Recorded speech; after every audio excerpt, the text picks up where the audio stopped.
Lord, ஹல்லேலூயா. ஞாயிற்றுக்கிழமை இயேசு எங்கே தங்கினார்? ராத்திரி தங்குற இடம் லாசரஸ் வீடு.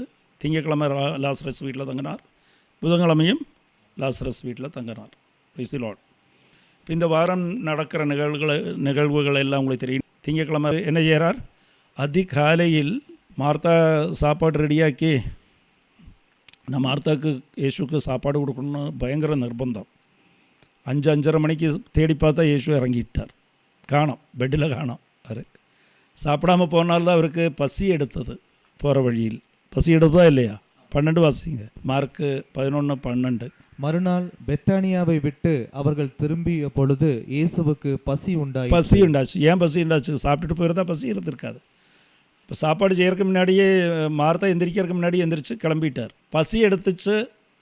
அதில் என்ன பிரச்சனைனா, அங்கே போகிற வழியில் திங்கக்கிழமை செய்தது 2 விஷயம். ஒன்று, இந்த அத்திமரத்தை சபித்தார். 2வது, கோவிலை சுத்தப்படுத்தினார். திங்கக்கிழமை செய்கிற வேலை. அப்போ அது நம்ம தியானிக்கணும். அது அத்திமரத்தை சபித்ததும், 2வது கோவிலை. அப்போ முதல்ல அத்திமரத்துக்கு போகலாம். அப்போ அத்திமரம், அதில் கடவுளுக்கு ஒரு நியாயமும் அதில் காணவில்லை சபிப்பதுக்கு. ஏன்னா பழத்தை காணோன்னு கடவுள் சொல்கிறார். ஆனால் அதிலேயே வசனத்தில் எழுதியிருக்கு, இது பழம் காய்க்கக்கூடிய காலமும் கிடையாது. அவள் எப்படி எதிர்பார்க்கலாம்? ஒரு மாமரத்தில் சாதாரணமாக ஏப்ரல், மே, ஜூனில் தானே காய்க்கும். நம்ம போய் நவம்பரில் மாங்காவை காணோன்னு சொல்லி போய் மரத்தை விட்டுவோமா? அது காலம் கிடையாது.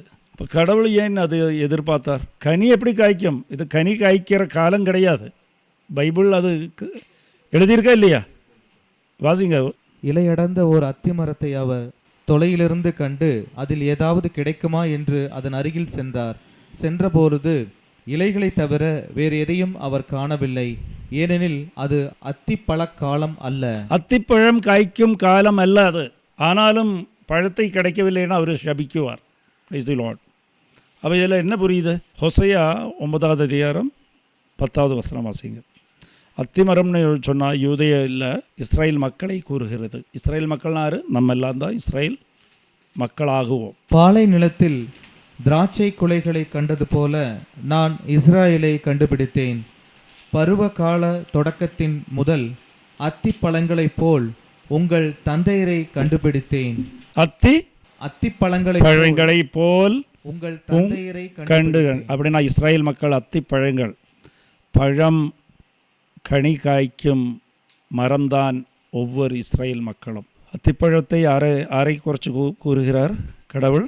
ஹோசையா 9வது அதிகாரம் 10வது வசனம் இஸ்ரேல் மக்களை பற்றி கூறுகிறது. இஸ்ரேல் மக்கள் கடவுள். நம்ம எல்லாரும் என்ன நினைக்குவோன்னா, அது பரிசுத்தாவின் கனிகள் நம்ம எப்போ கொடுக்கணும்னா, கடவுள் கனி கொடுக்கறதுக்காகத்தான் நம்மளை வளர்த்துகிறார்.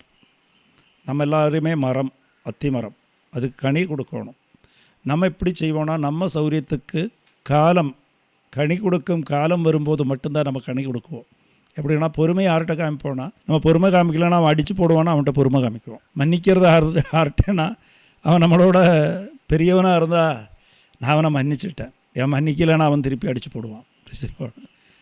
நமக்கு கீழே இருக்கிறவனாக இருந்தால் நம்ம என்ன, அவனை போட்டு வாங்குன்னு வாங்கி விட்டு கெட்ட வார்த்தை திருப்பி பேசான்ட்டு எல்லாம் சொல்லுவான். கணவனாக இருக்கட்டும், வீட்டில் பொண்டாட்டிகிட்ட சண்டை போடுவாங்க, கெட்ட வார்த்தை பேசுவாங்க எல்லாம். வெளியில் யாராச்சும் சொன்னால் சாரி சொல்லிட்டு வந்துடுவாங்க.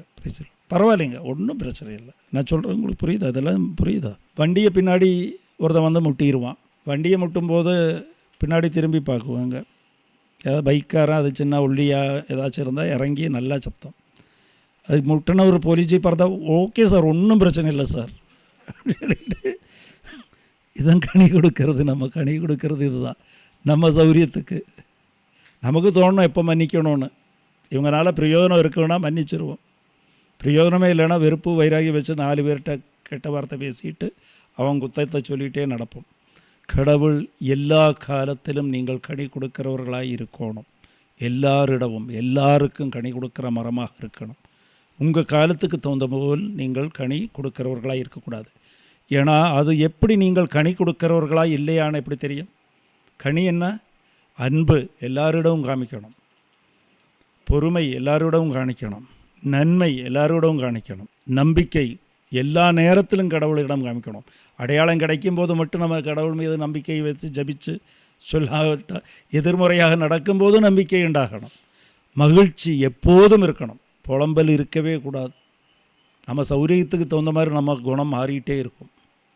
நல்லது நடந்தால் சந்தோஷம், மோசம் நடந்தால் புலம்பல். அது இல்லை, எல்லா காலத்திலும் கனி கொடுக்கிறவர்களாக இருக்கணும். பிரைஸ்ல நான் சொல்கிற புரியுதா?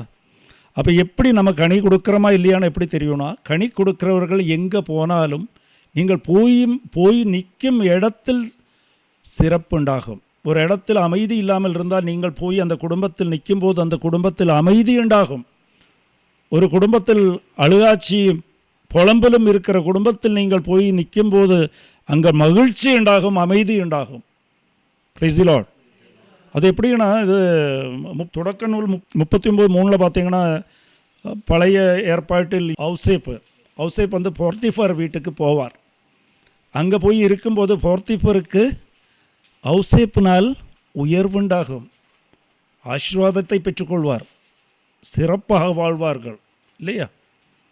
அப்போது கனி கொடுக்குற ஔசேப் ஒரு வீட்டுக்கு போகும்போது அங்கே உயர்வுந்தாச்சு. நீங்களாம் பாருங்கள், நீங்கள் கல்யாணம் ஆகி வந்து, நான் சொன்னால் எப்படி எடுப்பேங்கன்னு தெரியல, உங்கள் கணவன் வீடு நீங்கள் கல்யாணத்துக்கு முன்னாடி எப்படி இருந்தாங்க, நீங்கள் போனோன்னா உங்களுக்கு உயர்வு இருந்தாச்சா இல்லையான்னு நீங்கள் பாருங்கள். Price the Lord. இருந்ததெல்லாம் விற்று கடன்காரனாக மாறினா உங்கள் கனி கொடுக்கறது எப்படின்னு தெரியும். உங்களை சொல்கிறேன்னு சொன்னால் நான் மொத்தத்தில் எல்லாரையும் சொல்கிறேன். Price the Lord. வீடியோ பார்க்குற எல்லாரையும் நான் சொல்கிறேன். அப்போது நம்ம தான் பார்க்கணும். நம்ம ஒரு இடத்துக்கு போனால் அங்கே உயர்வு உண்டாகணும். ஒரு இடத்துல நம்ம போய் தங்கும்போது அங்கே 10 லட்ச ரூபா செஞ்சு விற்கிற இடம் நம்ம போய் தங்கி அங்கே 5 லட்சம் ஆயிடக்கூடாது. அப்படியெல்லாம் இடம் இருக்குது. ஒரு ஃப்ளாட்டில் ஒருத்தர் போய் தகரா போதும், அந்த அப்பார்ட்மெண்ட் அங்கே 50 லட்சத்துக்கு விற்றுட்டு இருக்கு, 20 லட்சத்துக்கு கூட யாரும் கேட்க மாட்டாங்க. ஒரு குடும்பம் அங்கே இருந்தால் நான் குற்றப்படுத்தலை. இதுதான். இது இன்னொரு எக்ஸாம்பிள் சொல்லணும்னா, மாதாவை பற்றி சொன்னால் உங்களுக்கு தெரியும். மாதா போகிறதுக்கு முன்னாடி ஒரு குடும்பத்துக்குள் போனாங்க, எலிசபெத் அம்மா குடும்பத்தில். அந்த குடும்பத்தில் என்ன பிரச்சனை? சக்கரியா. கடவுள் வார்த்தை கொடுப்பார். கடவுள் என்ன சொல்லுவார்? கடவுள் சொல்லுவார், உன் மனைவி குழந்தையை பெற்றெடுப்பார். அது எங்கே வச்சு சொல்லுவார்? பலிபீடத்தில் சொல்கிற வார்த்தை, கடவுள் சொல்கிறது. நம்ப மாட்டார். நம்பாதப்போ அவருக்கு பேச்சும் போச்சு, பேச்செல்லாம் போயிடும். போய் அங்கே எப்படி அவருக்கு சங்கடம் என்னன்னா, வீட்டில் போய் உட்காருவார், பேச்சு போச்சு. பேச்சு போனதுக்கு காரணம்னா, இந்த அம்மாவுக்கு வாய் ஜாஸ்தியாக இருக்குது. எலிசபெத் அம்மாவுக்கு ஒரே மாதம் வயிறு ஜாஸ்தியாகுது. இவர் அதை பார்த்தோன்னா, ஐயோ நான் நம்பியிருக்கலாமே அப்படின்னு. அதுக்கிடையில் இதை குத்தி சொல்லும், உன்னால் தானே கடவுள் சொன்னால் நீ நம்பியிருக்கணும்ல, அது நிறைவேறணும்னு நம்பியிருக்கணும்ல. வீட்டுக்குள்ளேயோ இருந்துட்டு இந்த அம்மாவது புலம்பலும், மூஞ்சியை பார்க்கும்போதெல்லாம் எல்லாம் உன்னால் தான், அனுபவி, நீ வார்த்தை நிறைவேறும்னு நீ நம்பியிருக்கணும்ல. இது எப்படி வந்துச்சுன்னு தெரியுமா? மாதம் இங்கே ஏறணுன்னா அங்கே பவர் இறங்கிச்சு. பவர் இறங்கி என்னென்னா, எலிசபெத் அம்மாவுக்கு பவர் இறங்கிச்சு, இவருக்கும் பவர் இறங்கிச்சு, யாருக்கு? சக்கரியாவுக்கும். அப்போ கடவுளின் தாய் என்னை காண வந்திருக்கிறாய் அப்படின்னு சொல்லி குழந்தை துள்ளிச்சாடிச்சு. குழந்தைக்கும் பவர் வந்துருச்சு, ஸ்நாபகாரப்பிற்கும் வந்துச்சு. அப்போ மாதா வந்தோடனே பவர் வந்துச்சு. இந்த அம்மா சொல்ல தொடங்குது, பரிசுத்தாவில் நிறைஞ்சு கடவுளின் தாய் எப்படி என்னை தேடி வந்தது, நான் பேர் பெற்றவள் எல்லாம் சொல்லுது. இதெல்லாம் சொல்லி முடிச்சுட்டு இவரை பார்க்கும்போது எரிச்சல் தாங்க முடியல. யார? சக்கரியா. கடவுளின் வார்த்தை நிறைவேறும்னு நம்பின நீ பேர் பெற்றவள், நீயோ? அவர் நிலைமை எப்படி இருந்திருக்கு? அந்த வார்த்தை சொன்னதுக்கு காரணம் இவரை குத்தி காமிக்கிறதுக்கு தான். இப்படி குத்தி காமிக்கிறவங்க நிறையா இருக்காங்க நம்ம குடும்பத்தில். Price the Lord. அப்போ இது அம்மா போனப்போ அந்த குடும்பத்தோட விஷயம் அப்படியே மாறி விட்டது.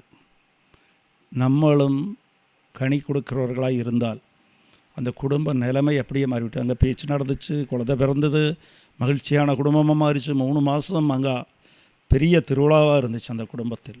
ஹல்லேலூயா. நம் வாழ்க்கை எப்படி உள்ளதாக இருக்கணும்? கனி கொடுக்கிறவர்களாய் இருக்கணும். கனி கொடுக்கிறவர்களாய் இருக்கணும் எப்போதும். எப்போ பேசினாலும், என கடவுள் சோதிக்க வருவார் நம்மளிடம். அது இந்த நாளில் அது கவனிக்கணும். Praise the Lord. ஹல்லேலூயா. இதில் ஒரு விஷயம் நான் இதோடு முடிக்கிறேன் இதில். ஆனால் இந்த வாரத்தில் நம்ம செய்ய வேண்டிய வேலையை நான் சொல்கிறேன். இன்னையிலிருந்து நம்ம ஜபிக்க வேண்டிய விஷயத்தை நான் சொல்லுகிறேன். இப்போ கடவுள் செய்த விஷயம், இன்னி புதன்கிழமை செவ்வாய்க்கிழமை கடவுள் என்ன செய்வார், புதன்கிழமை என்ன சொல்வார், அது நான் லைனாக வர்றேன். முக்கியமான விஷயம் ஞாயிற்றுக்கிழமையும் திங்கக்கிழமையும் தான் முக்கியமான விஷயம். Price the Lord. இப்போ இதை நீங்கள் தெரிந்து கொள்ளணும். கடவுள் வர்றது முதலில் சோதிக்க வருவார். ஞாயிற்றுக்கிழமை வர்றது தான் சோதிக்க வர்றார். திங்கக்கிழமை வர்றது கனி கொடுக்காதவர்களை வெட்டி எறிந்திருவார். அதுக்கு நமக்கு தண்டனை உண்டு. அதுக்கு பிரைஸ் தி லார்ட். கடவுள் எதிர்பார்த்து வர்றது கனி கொடுக்கணும். மூணாவது சுத்தம் செய்யப்படும்.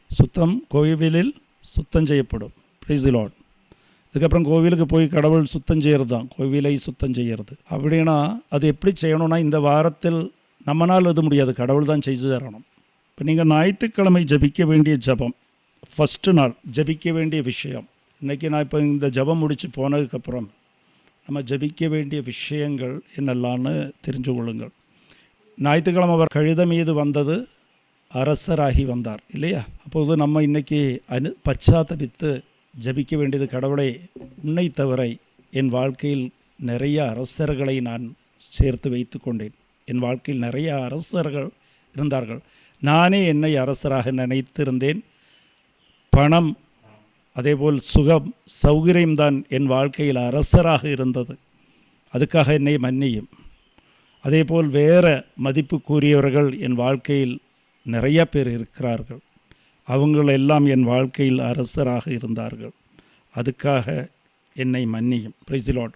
2வது நாள் திங்கட்கிழமை கடவுள் செய்தது என்ன? அத்திமரத்தை சபித்தார், கோவிலை சுத்தம் பண்ணார். திங்கட்கிழமைக்கு நீங்கள் ஜபிக்க வேண்டியது, கடவுளை நான் நல்லா ஞாபகம் வச்சுக்கிடுங்க. இது ஞாபகம் வச்சு ஜபிக்கும்போது இதுக்கு இந்த ஒரு வாரம் நான் சொன்ன மாதிரி நீங்கள் ஜபிச்சு பாருங்கள், உங்கள் வாழ்க்கை மாறும். கேரண்டி. உங்களோட தடைகள், உங்கள் வாழ்க்கையோட நிலவாரமே மாறும். அந்த தரம் மாறிடும், அப்படியே மாறிவிடும். திங்கட்கிழமை ஜபிக்க வேண்டியது, கடவுளை நீ என்னை படைத்தது கனி கொடுப்பதற்காக, நான் கனி கொடுக்கவில்லை, அதுக்காக என்னை மன்னியும். உன் ஆவியால் என்னை நிறைத்து பரிசுத்தாவின் கனி கொடுக்கிறவர்களை எங்களை மாற்றும். திங்கட்கிழமை ஜபித்தீங்கனால் உங்கள் குணத்திலேயே வித்தியாசம் வரும். கோவப்படுறவங்களுக்கு கோபம் கம்மியாகும். கெட்ட வார்த்தை பேசுகிறவங்களுக்கு கெட்ட வார்த்தை பேச முடியாது. புலம்புறவங்க புலம்ப மாட்டேங்க. அடையாளம் கிடைக்கும். இது உணர்வோடு நீங்கள் செஞ்சு பாருங்கள். Price the Lord.